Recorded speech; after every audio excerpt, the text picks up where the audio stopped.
En el nombre del Padre, del Hijo, del Espíritu Santo. Gloria al Padre, al Hijo y al Espíritu Santo.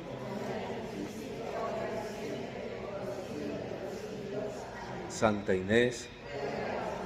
Bueno, ustedes ya han comenzado los ejercicios, este día de retiro espiritual, y seguramente que también han comenzado con la oración.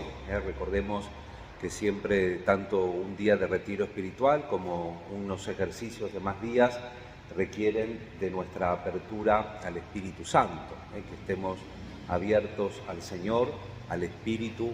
Dice San Agustín que si el Maestro interior, que es Jesucristo a través de su Espíritu en la Iglesia, no habla dentro, son vanas todas las palabras, inclusive, dice San Agustín, las de el mejor predicador.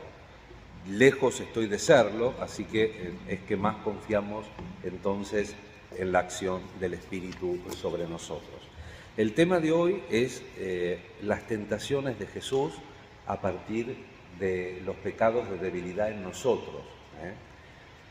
La fe verdadera no se encuentra aquí abajo en paz, sino más bien en conflicto. Y no es prueba de que un hombre no esté en estado de gracia. El conflicto no es prueba de que uno no esté en estado de gracia, porque continuamente, con tal de que esos pecados no permanezcan en él como lo que podría llamarse el resultado final, sino que estén siempre pasando hacia algo más allá y diferente de ellos mismos, verdadero y recto. Así como alcanzamos la felicidad a través del sufrimiento, y sobre todo, podríamos decir, hay una experiencia psicológica. Si uno ha tenido un sufrimiento y después tiene una felicidad auténtica, esa felicidad se percibe más fuerte todavía, a partir de la carencia que se tuvo antes, ¿no? Entonces así alcanzamos la felicidad a través del sufrimiento, así llegamos a la santidad a través de la debilidad, porque la verdadera condición del hombre es su naturaleza caída. Y para salir del país del pecado, necesariamente tenemos que pasar por la debilidad. Recordemos, desde el punto de vista de este año, en las tentaciones de Jesús, que la segunda parte de la meditación nos vamos a referir a la primera solamente, porque no nos da más el tiempo. La primera tentación de Jesús, el ayuno, no le hace a Jesús el efecto de que lo pone más fuerte, sino que todo lo contrario, lo pone más débil. Cuando uno hace una ascética, no quiere decir que la ascética mágicamente te salva. Padre, yo ayuné, ¿por qué me pasó esto? Y porque tenés que ir fortificando la voluntad, no solamente los ejercicios son medios, son purificaciones pero nosotros tenemos que ir alcanzando los objetivos, que es la fortificación de la voluntad, porque nuestra voluntad es débil. Nosotros enseguida corremos al Señor y le decimos como Pablo, tengo una espina. Y Dios le dice, te basta mi gracia. No, sacámela. No, te basta mi gracia. Nos basta la gracia de Dios para hacer el camino de la santidad, en la espiritualidad en nuestra vida de fe. Y por eso los hombres santos se guardan de considerarse satisfechos consigo mismos, o de, en cualquier cosa que no sea la muerte de nuestro Señor, como fundamento de confianza.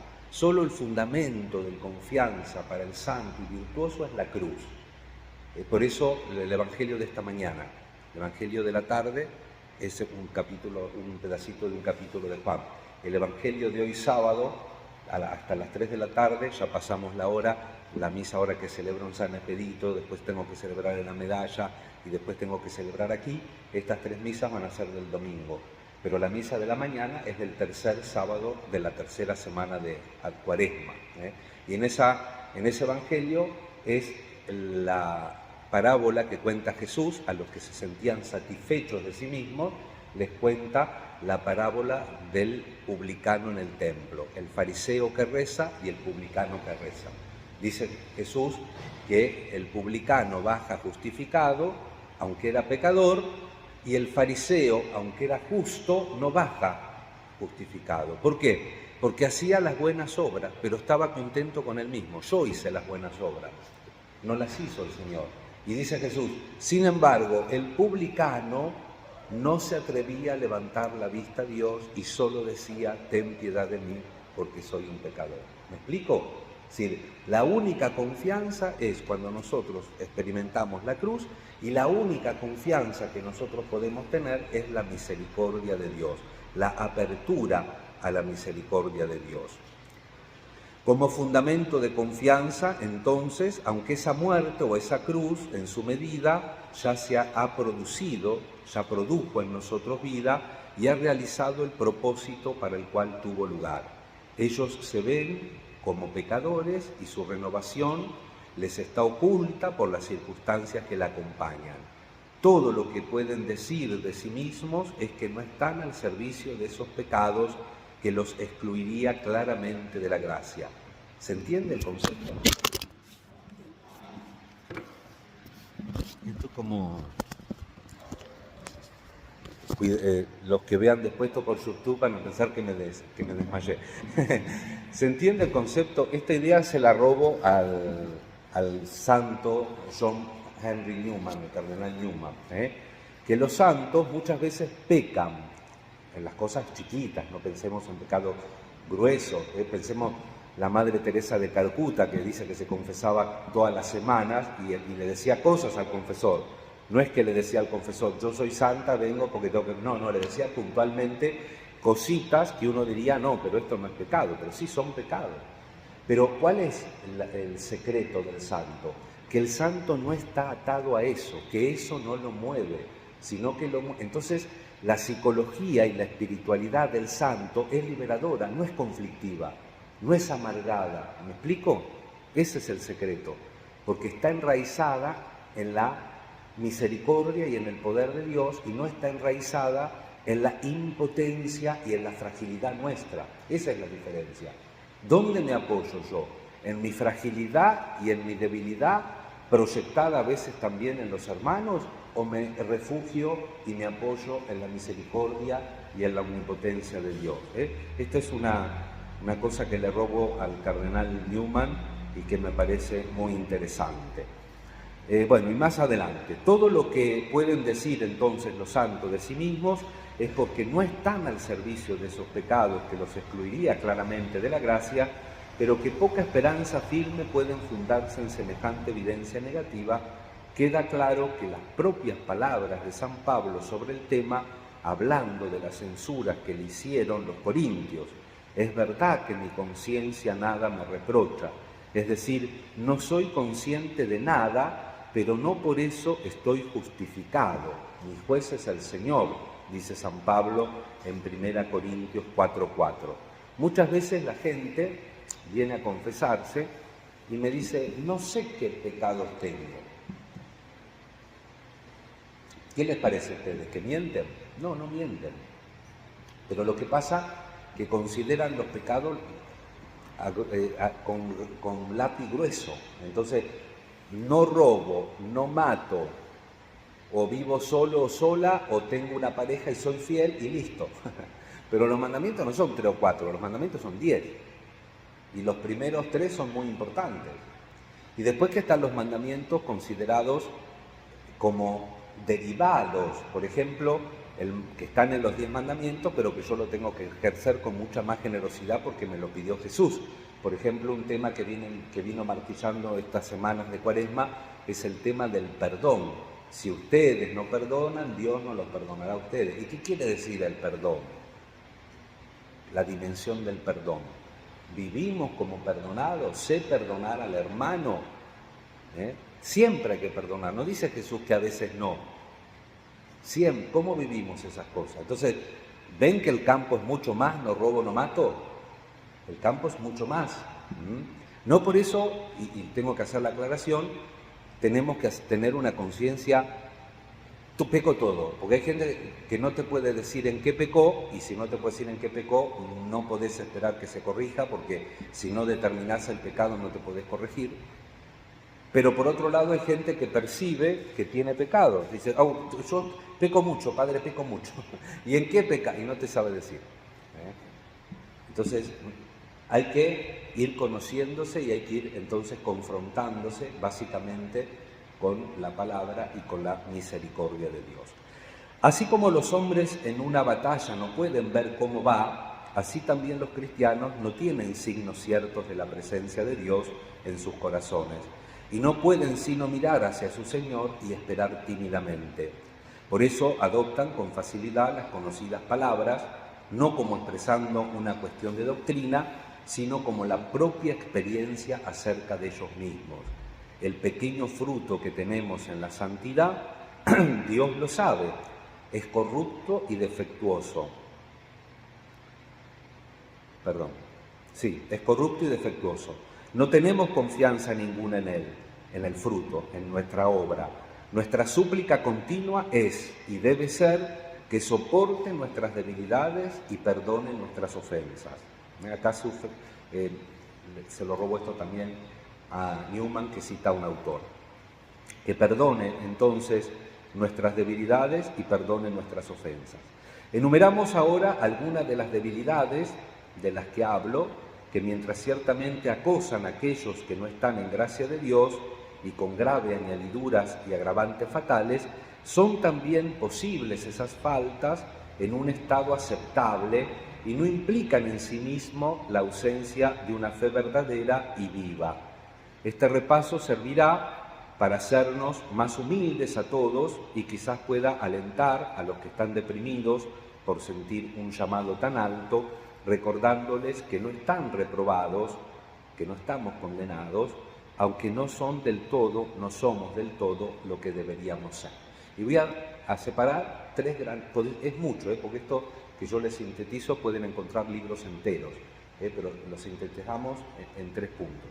El primero, en cuanto a los pecados que nos manchan, aunque sin el consentimiento voluntario, como para perder la gracia, tenemos que mencionar en primer lugar el pecado original.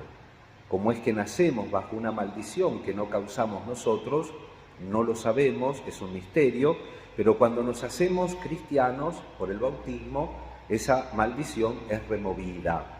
Quiero decir que tenemos aún en principio maligno dentro nuestro que deshonra nuestros mejores servicios. ¿Hasta qué punto, con la gracia de Dios, somos capaces de purificar, contener y destruir a tiempo la infección del pecado original, que es la tendencia a alejarnos de Dios y del prójimo, el pecado original? Dice San Pablo la famosa palabreja, concupiscencia, ¿no? ¿Saben qué quiere decir esa palabra? Concupiscencia. Quiere decir deseo. Estamos deseando siempre. Tengo esto, deseo lo otro. Tengo otro, deseo lo otro. Eso es la concupiscencia, en todos los órdenes. La gente, lamentablemente, cuando tiene una idea vaga de lo que quiere decir, la relaciona con lo sexual.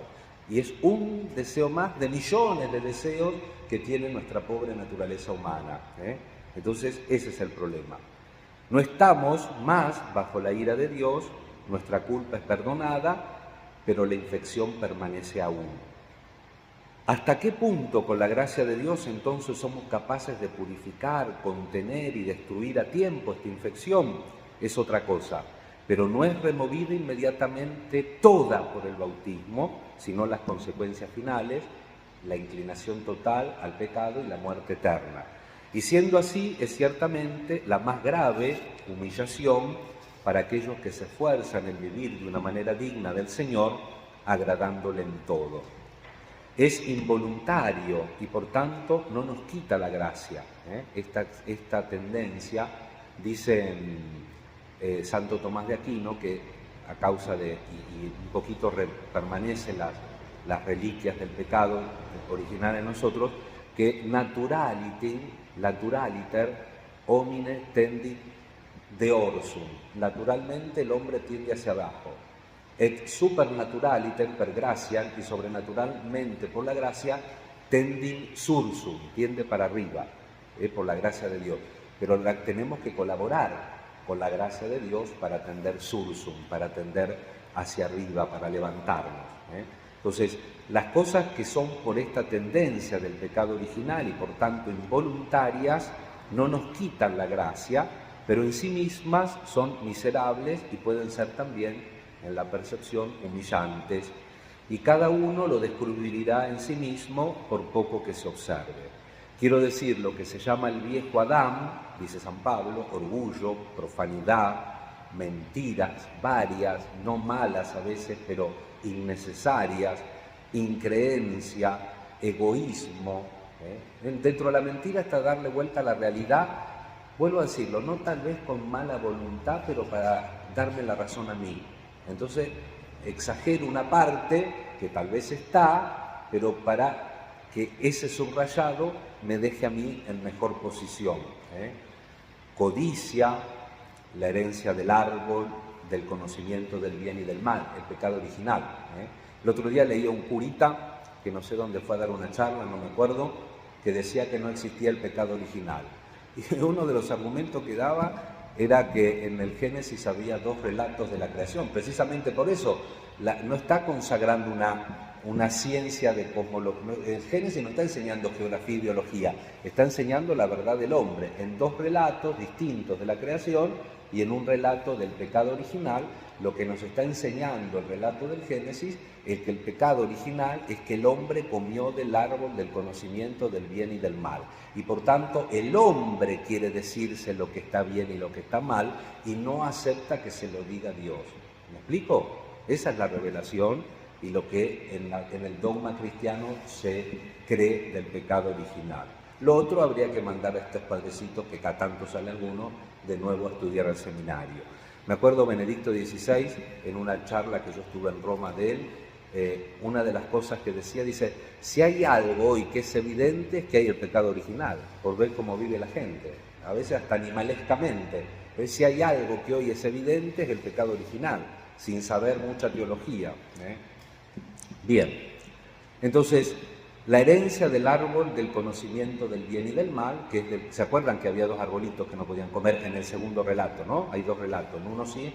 Bueno, el que no podían comer era el árbol del conocimiento del bien y del mal. Bien.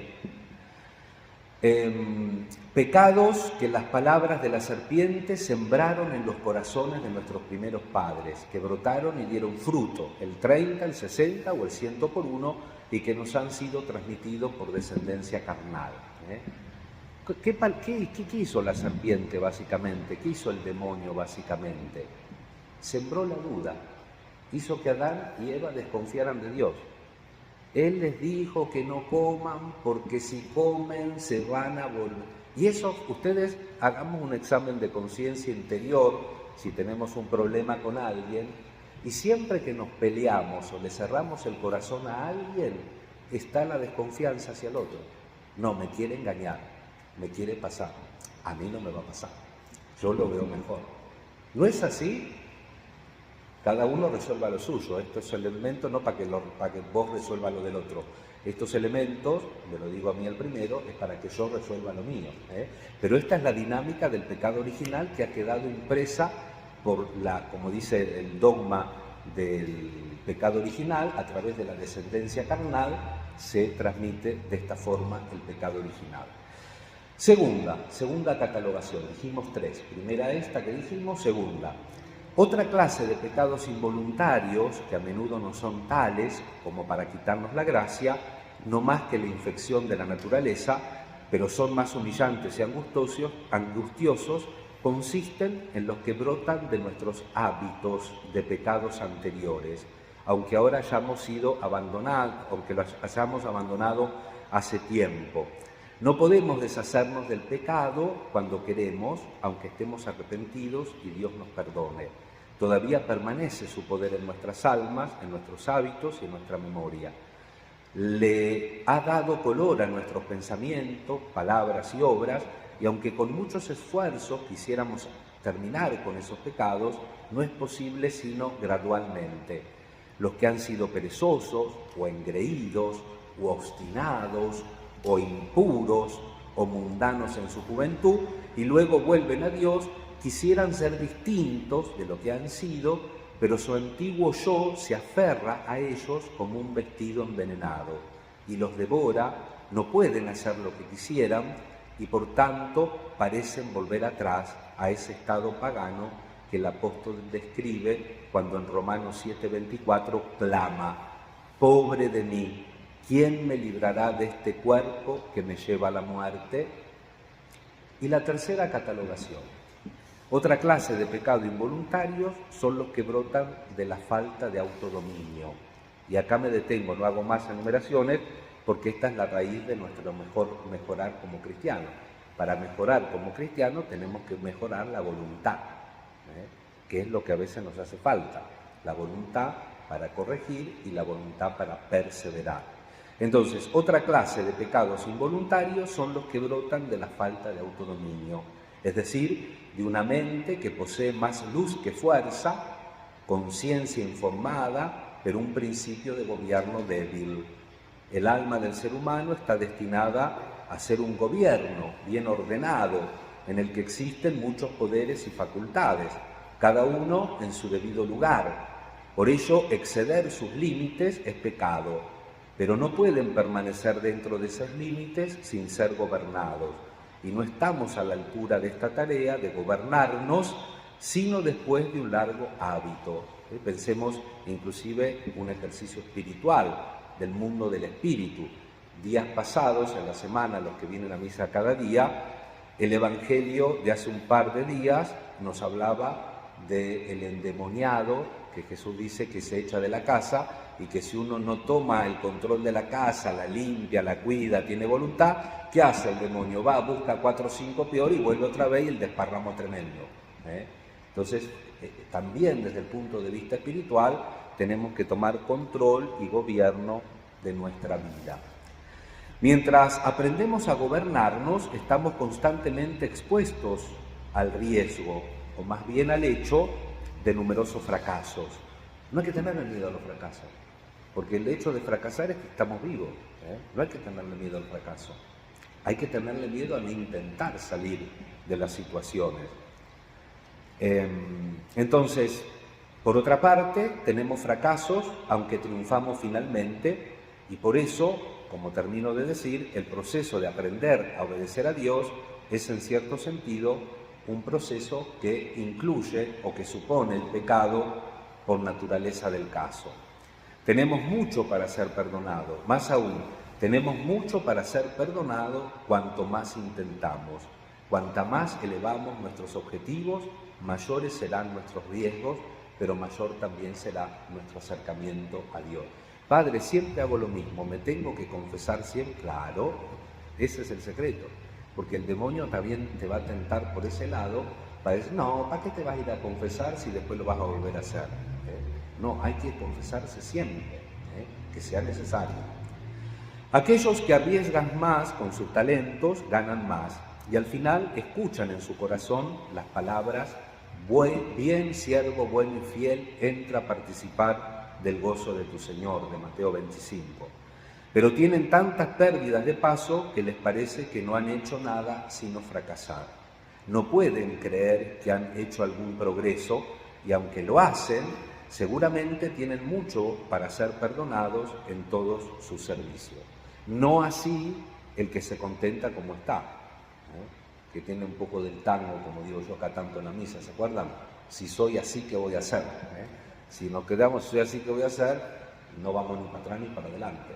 Pero si intentamos, a la vez que progresamos, tal vez también experimentamos el fracaso, y eso no es un problema cuando uno está progresando, sino que uno fracasa realmente cuando se queda quieto y no sigue en busca del Señor. Son como David, hombres sangrientos, han combatido el buen combate de la fe, pero están contaminados con la lucha. Dice David, hay sangre en mis manos. No estoy hablando de casos de extraordinaria devoción, sino de lo que cada uno debe saber en su propio caso, de qué difícil es gobernarse a sí mismo y hacer lo que uno quiere hacer. Qué débil es su mente el principio de gobierno, qué pobre e imperfectamente llega a sus propias nociones de lo recto y de lo verdadero. Qué difícil es dominar los sentimientos de dolor, de enojo, de impaciencia, de alegría, de temor. Qué difícil dominarlos, ¿no? Qué difícil gobernar la lengua y decirlo justo lo que quisiera, ni más ni menos. Qué difícil. Qué difícil animarse a hacer lo que quiere a esta o aquella hora. ¿Cuántas veces que la gente, Me voy a levantar a tal hora, el lunes empiezo a caminar, el lunes empiezo la dieta. Ahora adelgacé por la enfermedad, que no es mérito. Pero cuántas veces, ¿no? Qué difícil hacer esto, aquella hora. Qué difícil levantarse a la mañana. Qué difícil cumplir con sus obligaciones y no estar ocioso. Qué difícil comer y beber solo lo que debiera. Qué difícil fijar la mente en las oraciones. Qué difícil regular los pensamientos durante el día. Qué difícil sacar de la mente lo que debe ser sacado. ¿Cuántas veces, hermanos, somos irresolutos, excitables, caprichosos, irritables, cambiantes, miserables? No solo por no dar dinero, no cosifiquemos las cosas.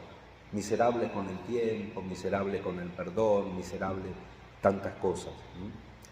No tenemos Señor sobre nosotros porque estamos sometidos parcialmente al dominio del verdadero Rey. No tenemos señorío, no tenemos Señor, dominio sobre nosotros porque estamos sometidos parcialmente a Dios, no enteramente al verdadero Rey de los santos. Tratemos de obrar rectamente tanto como podamos, recemos fervientemente, pero en tiempos de prueba no llegamos ni siquiera a nuestra propia idea de perfección. Nos quedamos cortos o hacemos quizás justo lo opuesto y lo que habíamos esperado no hacer. Mientras no hay tentaciones extremas, nuestras pasiones duermen y pensamos que todo está bien. Entonces pensamos, reflexionamos y resolvemos lo que queremos hacer y no preveemos ninguna dificultad. Pero cuando llega la tentación, ¿dónde estamos? Porque la tentación tarde o temprano llega. Entonces tenemos que preverla, no porque somos paranoicos, sino porque somos realistas. El médico me decía de la espalda que me duele, que dice, bueno, ahora no le va a echar la culpa a su enfermedad anterior, dice, esto es de la edad y no va a ir mejorando. Te dice la verdad, a veces un poco para asustarte a ver si haces las cosas, pero digo, te dicen la verdad muchas veces, no va a ir, es decir, a medida que vayas siendo más viejo, no va a ir mejorando la espalda, pero tenés cosas para hacer, tenés que hacer gimnasia, tenés que moverte, tenés que sentarte bien, que a veces me siento inclinado, un montón de cosas que a veces no tenemos la fuerza, la voluntad o la atención de hacer. Por este sentido va esta primera parte del discurso. Lo segundo, vamos a ver el modelo. Vuelvo a decir, podríamos hablar muchísimo de esta caracterización que hemos hecho de la vida de la fe. Me quise centrar en estas cosas generales, no quise entrar porque tendríamos que haber empezado por lo más obvio, que es cuando alguien está dado a un pecado tremendo. No creo que sea el caso de ninguno de nosotros, pero sí de todas las personas que habitualmente tenemos que batallar con los pecados veniales, con las imperfecciones habituales, que nos tomemos en serio la lucha por la fe y que no nos desanimemos en ciertos aparentes fracasos, sino que nos preocupemos si no tenemos las ganas de seguir adelante. Y ahora, en relación a eso, pensando en todas las tentaciones que cada uno de ustedes haya tenido o pueda tener, vamos a hacer un pequeño comentario sobre el desierto de Jesús, la oración de Jesús, su retiro espiritual en el desierto. Pedimos también en esta parte de la plática que el Señor nos dé luz para que entendamos que Jesús nos quiso dar el ejemplo. La diferencia con Jesús es que Él no consintió nunca una tentación, pero las tuvo. En cambio nosotros muchas veces, lamentablemente, vamos a tener que decir que alguna vez consentimos una tentación. Pero para prepararnos a eso también veamos la dinámica que nos presenta el Evangelio sobre las tentaciones de Jesús. Consideremos ahora qué es lo que el diablo propone, de qué manera y en qué sentido interpreta él la Escritura. Creo que les dieron, ¿no?, la cita de los sinópticos. ¿La pasaron por algún medio? Bueno, vieron que la que nos tocó este año es la más breve, la de Marcos. Yo matizo un poquito porque, como les adelanté, voy a hablar solo, son 3 las tentaciones, en realidad se reducen a una sola cosa, ¿no?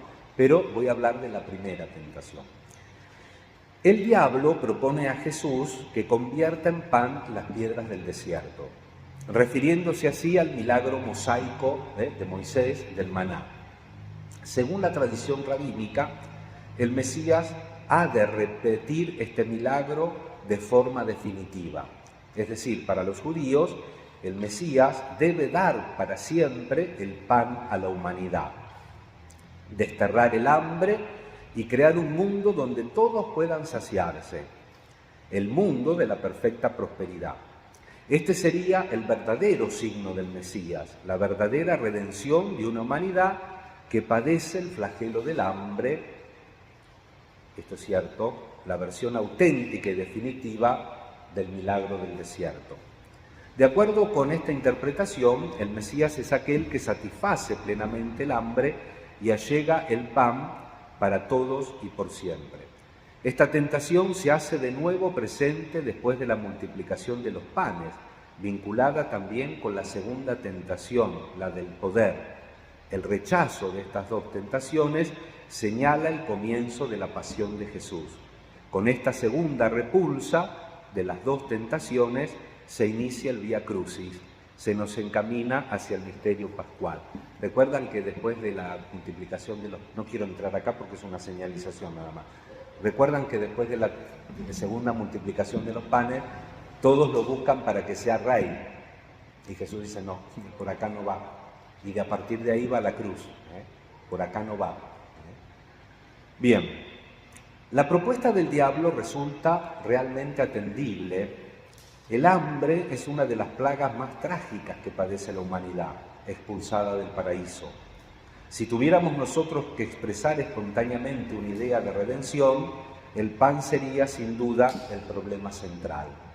Y en realidad Jesús nos da el pan, este es su don principal, pero nos lo da de una manera completamente distinta de la que propone Satanás. Jesús, el grano de trigo que muere por nosotros, se hace pan, se hace Eucaristía.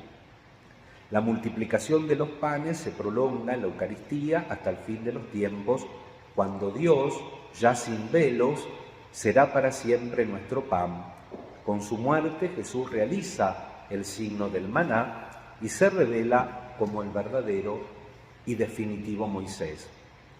Pero ¿cuál es la verdadera diferencia que media entre el milagro eucarístico, el milagro divino y el milagro sugerido por Satanás?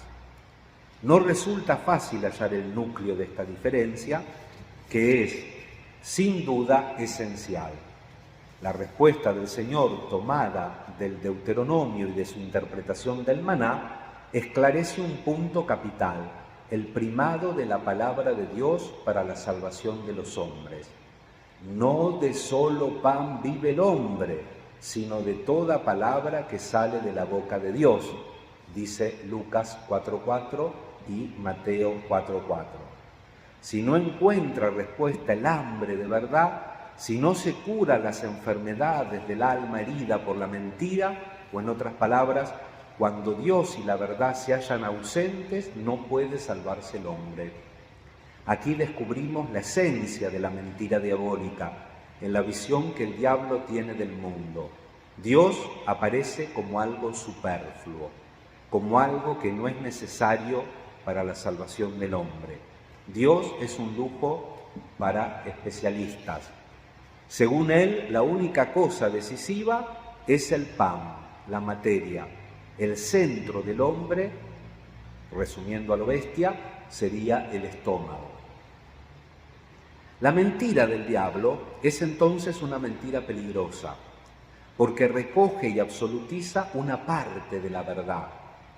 El hombre vive también de pan, pero Jesús dice, no solo de pan vive el hombre. La respuesta del Señor aclara lo que el diablo sugiere, es decir, que basta solo el pan. El diablo dice, basta solo el pan. El hambre del mundo es verdaderamente un mal terrible, pero suprimiendo únicamente este mal no se alcanzan las raíces de la enfermedad del hombre.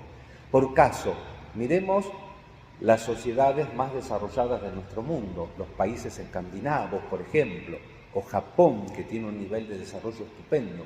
¿Cómo están espiritualmente? ¿Cómo están los niveles de suicidio en esos países?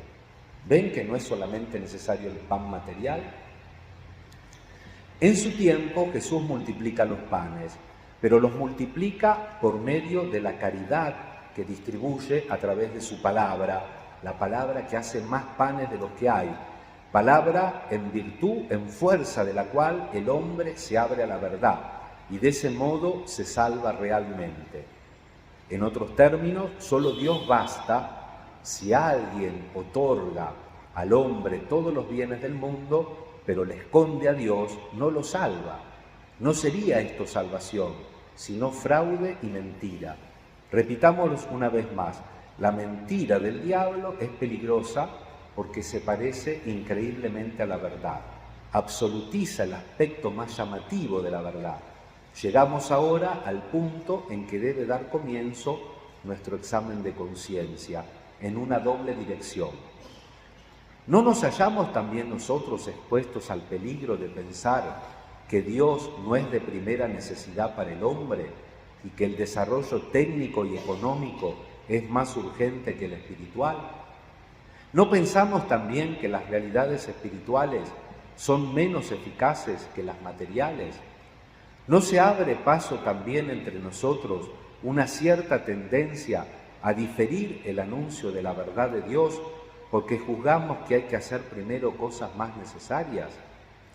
Y sin embargo comprobamos de hecho que cuando el desarrollo económico no va acompañado del desarrollo espiritual, destruye al hombre y al mundo. La mentira del diablo solo puede introducirse en nuestras almas cuando en nuestra existencia personal preferimos el bienestar material a la grandeza y a la dolorosa carga de la verdad. El diablo puede invadirnos únicamente cuando Dios se convierte en algo secundario en la vida personal. Y por eso el signo del ayuno. El signo del ayuno como un signo de que lo material es importante, a veces desde el punto de vista histórico, el primer orden, porque por ejemplo, si hay alguien que está en el extremo de morirse de hambre, primero le tenés que dar comida y agua y después le podés hablar, porque mientras esté agonizando porque tiene hambre, eso no lo niega nadie. Pero por eso Jesús ha querido comenzar su predicación con el ejercicio del ayuno. Es cierto que en la Iglesia Latina no tenemos una cultura espiritual muy grande del ayuno, sacando alguna parte más de espiritualidades más particulares, por ejemplo, los que siguen Medjugorje y esas cosas, pero no es propio de la Iglesia Latina. En cambio, la Iglesia Ortodoxa es fundamental el ayuno. Para ellos la Iglesia Ortodoxa es súper fundamental el ayuno. Por eso decía el cardenal Willebrand, contaba en cierta ocasión, que después de los coloquios con los monofisistas, su patriarca en Egipto decía al término de su estancia en Roma: sí, he comprendido que nuestra fe en Jesucristo, verdadero Dios y verdadero hombre, es idéntica, pero he visto que la Iglesia romana ha suprimido el ayuno. Y dice este patriarca de la Iglesia Oriental: y sin ayuno no hay Iglesia. La primacía de Dios no se acepta realmente si no abarca también la corporabilidad del hombre. Y en este sentido, el cardenal Ratzinger, citando esto, el Papa Benedicto, cuando era cardenal, cita esta cita que yo cité ahora, y él dice que en ese sentido general, aunque se redujo nuestro ayuno solamente a 2 días, miércoles de ceniza y Viernes Santo, sin embargo, la espiritualidad tiene que hacer que el ayuno, que el cuerpo también experimente y sienta la necesidad de Dios.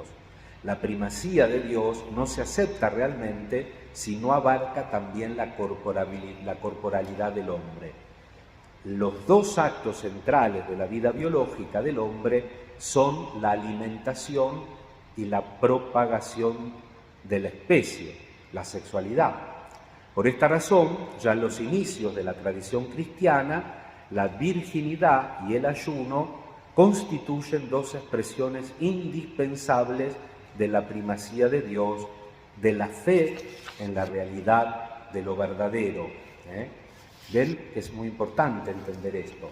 Las 2 cosas, la corporalidad, entonces se da en esta doble realidad, la alimentación, por eso la Iglesia también dentro de su ascesis tiene el ayuno, y la propagación de la especie, por eso la Iglesia tiene siempre en consideración la virginidad. Hay un estudio de historia que dice que en los periodos de la Iglesia, a través de los tiempos, donde mayor concepto y grandeza había del matrimonio, tanto mayor concepto y grandeza había de la virginidad, porque las dos cosas son necesarias. Es necesaria la orientación a Dios a través de la virginidad, de la sexualidad recta, y en algunos casos exclusiva solo de Dios, y también hay necesidad de la procreación. Es difícil que la principalidad de Dios siga siendo el eje decisivo de la vida humana si no se refleja también en una expresión corporal. Volvamos a nuestro punto de partida, a nuestro propósito de hacer examen de conciencia sobre dos puntos. El primero plantea la siguiente cuestión: ¿es Dios realmente lo más importante y trascendental de nuestra vida concreta? El segundo punto nos lleva a considerar de nuevo la multiplicación de los panes necesaria en todos los tiempos. Aunque no aceptemos una redención puramente material, económica y política, no podemos menos de reconocer el grave deber que tenemos de suscitar aquellas fuerzas espirituales que son capaces de transformar el mundo, de satisfacer el hambre de tantos hermanos y hermanas. Sabemos bien que la tierra tiene riquezas suficientes para saciar a todos. No son los bienes materiales los que faltan, sino las fuerzas espirituales que podrían crear un mundo de justicia y de paz. Uno no puede menos de preguntarse por qué entre los cristianos hay tantos pobres, tantos hambrientos. No solo por qué en este gobierno o en el otro gobierno, por qué entre los cristianos hay tantos pobres y necesitados. ¿Por qué no corresponde a la Eucaristía del Señor, el ágape de los cristianos, la multiplicación de los panes que se lleva a cabo mediante la caridad? El Señor, que sufre el hambre de sus hermanos más pequeños, nos dirá un día: tuve hambre y me distes de comer, tuve sed y me distes de beber. ¿Cuándo? Cuando lo hiciste con el más pequeño. Mateo 25. Recemos para que reconozcamos al Señor cuando tiene hambre y necesidad nuestra y en los otros. Las reflexiones que hemos hecho, hermanos, hasta el momento nos han llevado a meditar solamente sobre la primera tentación de Jesús. Con esto terminamos. Para el fin que perseguimos en este día de ejercicios, no es todavía necesario entrar en la interpretación de las otras dos tentaciones, la del poder y la de la fama. La estructura es la misma: llevar a cabo la redención prescindiendo de Dios y de la verdad, acudiendo tan solo a los medios del poder terreno y a los contenidos del bienestar material. Con semejante paraíso, lo que en realidad se construye es el reino del diablo, el reino de la mentira. Únicamente el Señor crucificado puede, en definitiva, decir sobre otro monte: me ha sido dado todo poder en el cielo y en la tierra. Lo único que nos puede dar algo es el amor y la oblación, el darnos. ¿Se acuerdan esa tentación de Jesús, no? Que lo lleva al monte y le muestra todos los reinos de la tierra y dice: yo te lo daré porque me ha sido dado. Fíjense, todos los reinos de la tierra, dice el demonio, me han sido dados. Y Jesús no le dice: no, es mentira. Ojo, porque a veces ponemos la esperanza en las cosas de la tierra. Dice: si tú te postras y me adoras, yo te los daré. Y ahí Jesús corta. Está escrito: no tentarás al Señor tu Dios, solo a Dios adorarás. Chao, vía, hasta acá llegaste. Y entonces el único monte y el único que tiene todo es Cristo. Mateo 28, 18. Me ha sido dado todo poder en el cielo y en la tierra. Precisamente porque se ofreció todo entero a Dios y a nosotros en la cruz, porque murió y resucitó por nuestro amor. Queridos hermanos, espero no haber sembrado confusión, sino simplemente que todos nosotros renovemos nuestro deseo de búsqueda de Dios, de santificación, que renovemos nuestro deseo de no cansarnos aunque estemos cansados, no desanimarnos aunque estemos desanimados, sino confiar siempre en el Señor y seguir adelante. Confiamos en la intercesión de María, en la intercesión de los santos y también hagamos un esfuerzo para darnos ejemplos los unos a los otros de estas realidades. Que así sea. En el nombre del Padre, del Hijo y del Espíritu Santo.